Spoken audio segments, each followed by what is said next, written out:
Déjà, quand je suis arrivé, c'était pour installer également l'équipe de l'enquête que nous avons mis en place, que nous avons commise pour comprendre et établir les responsabilités dans le cas de cet incident. Maintenant, qu'est-ce que j'ai compris au sortir de cette réunion de travail? J'ai compris qu'il y a des procédures quand même qui sont en place.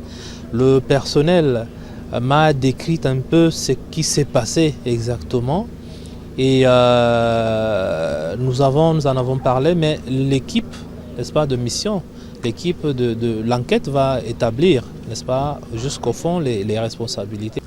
Au-delà de cela, beaucoup de choses peuvent arriver, des incidents peuvent encore arriver, mais nous devons comprendre que ce n'est pas aussi facile pour le personnel médical.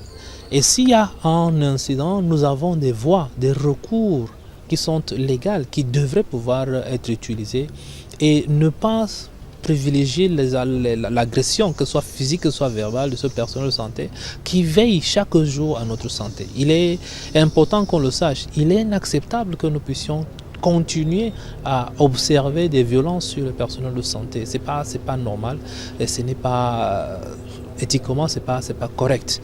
Maintenant, on peut avoir un certain nombre de récriminations. Ça existe. En termes d'actes à poser, en termes d'humanisation de soins que nous avons demandé, on peut avoir des récriminations contre le personnel de santé, utiliser les voies qui existent, utiliser également mes services, parce que nous sommes là pour écouter tout le monde et nous sommes là pour l'amélioration de notre système de santé et nous allons continuer dans ce sens-là. Donc voilà un peu l'objectif de cette descente sur le terrain. Nous avons écouté les uns et les autres, nous avons installé la mission d'enquête sur place et nous attendons les résultats.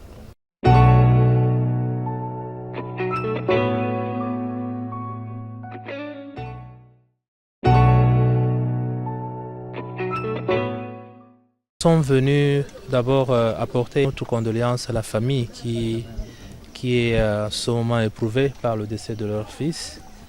Vous savez très bien, je n'étais pas là lorsque tout ceci s'est produit. Et donc comme je suis revenu dans la ville hier dans la nuit, il était de bon ton que je vienne d'abord passer à l'hôpital central pour savoir ce qui s'est passé et puis revenir ici au niveau de la famille pour non seulement demander la version des faits, mais leur apporter les condoléances du gouvernement. Vous savez très bien que pour le président de la République, son Excellence Paul Biya, lorsque nous perdons un seul Camerounais, il est affecté. Et donc, il n'y a pas une vie qui soit de trop dans notre pays.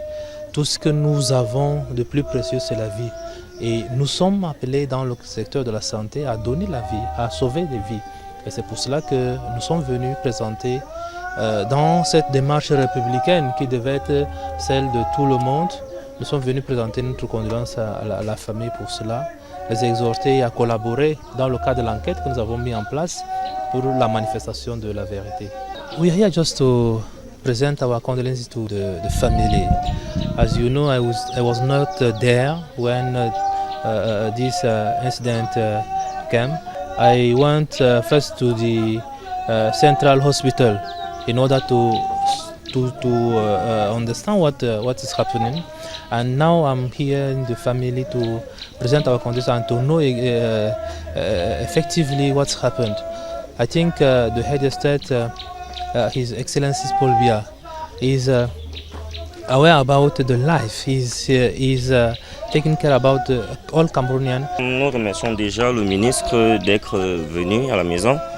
Ça nous montre que ça ne laisse pas le gouvernement indifférent à notre situation. Et nous demandons à ce que le ministre mette du sien pour que nous ayons plus d'éclaircies par rapport au décès de mon petit frère. Ce que nous voulons le plus, ce n'est pas de vérifier s'il y a eu trafic d'organes ou bien quoi que ce soit. C'est que déjà les blessures qu'il a reçues sur son corps, venant du corps médical, nous ayons de vraies explications par rapport à ça. Parce que ce qui le précipite, ce n'est pas l'infection qu'on veut nous faire croire. C'est déjà ces blessures qu'il a reçues. Donc, nous disons merci au ministre déjà de s'intéresser à l'affaire et nous espérons une suite favorable qui puisse mettre tout le monde d'accord.